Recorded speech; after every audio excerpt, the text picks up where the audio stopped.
আমি ফেসবুক খুলে চুপি চুপি দেখি রোজ তোর সারাদিন। জানি আজ তুই আছিস অনেক দূরেতে, আমি চোখে দূরবীন।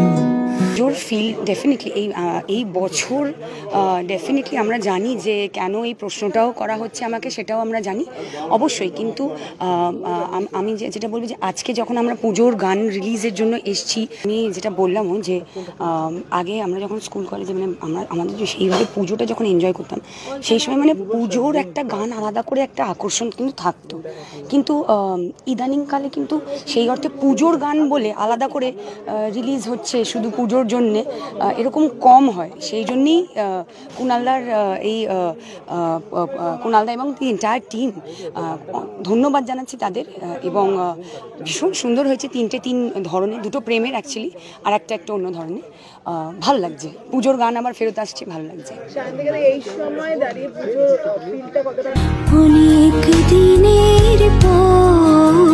আজকের দিনের এই যে পরিস্থিতি তার মধ্যেও এই গানটা এই গানগুলো এর একটা সামাজিক তাৎপর্যও আছে। ফলে একই সঙ্গে একটা গান বিনোদনের দিক থেকে খুব সুন্দর এবং সামাজিক তাৎপর্যের দিক থেকে খুব প্রাসঙ্গিক। এটা খুব ভালো। এবং যারা গান গেয়েছেন, যারা গানের অ্যারেঞ্জমেন্ট করেছেন, সুর দিয়েছেন, কম্পোজিশন সেট করেছেন, সেগুলো খুব ভালো। সঙ্গে ওতপ্রোতভাবে জড়িত, শ্বাস প্রশ্বাসের সঙ্গে জড়িত বিষয়টা সেখানে আগে আমাদের কৈশোরে, বাল্যে, তারুণ্যে পুজোয় ভালো প্রেমের গান পেতাম, এখনো হয় না,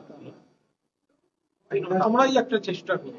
তারপরে সেখানে গৌতম, অভিজিৎ, আমরা সবাই মিলে সেটা ঠিক হলো, এটা ভাবনা চিন্তা হলো, তাদের প্ল্যাটফর্ম থেকে সে কাজটা মানুষের কাছে নিয়ে এলাম। ফলে পুজো, প্রেম, এবং আমরা যেটা চেষ্টা করেছি প্রেমের যে খানিকটা আধুনিকীকরণ হয়েছে পদ্ধতি, সোশ্যাল মিডিয়া বা ফেসবুক যেগুলো আছে, মানে প্রেমের পদ্ধতির তো অনেক আধুনিকীকরণ হচ্ছে। প্রেম যেমন বয়সের সঙ্গে সঙ্গে একটা পর্যায়ে, তেমনি আবার প্রেমের আধুনিকীকরণ, আগে চিঠি লেখা, দেখা হওয়া, এই হতে হতে এখন ব্যাপারটা হয়ে গেছে হোয়াটসঅ্যাপ, ফেসবুক, এবং যাদের মধ্যে যোগাযোগ নেই, আগে হলে সেই যোগাযোগটা থাকতোই না, এখন ফেসবুক সেই যোগাযোগ, সেটা মানে সরাসরি দেখা হওয়া, অথবা যেন একটু ওকে দেখে নিলাম, একটু করে দেখে নিচ্ছি, আমি একটা ফ্রেন্ড রিকোয়েস্ট পাঠালাম, সে অ্যাকসেপ্ট করছে কিনা আমি সেটা খুলে বসে আছি। আমি সেইটাই গানের মধ্যে প্রেমের এই ফেসবুকীয় আকুতিটা আনার চেষ্টা করেছি, এবং খুব সুন্দরভাবে রূপঙ্কর এবং শিউলি খুব সুন্দরভাবে সেই গানটি কিন্তু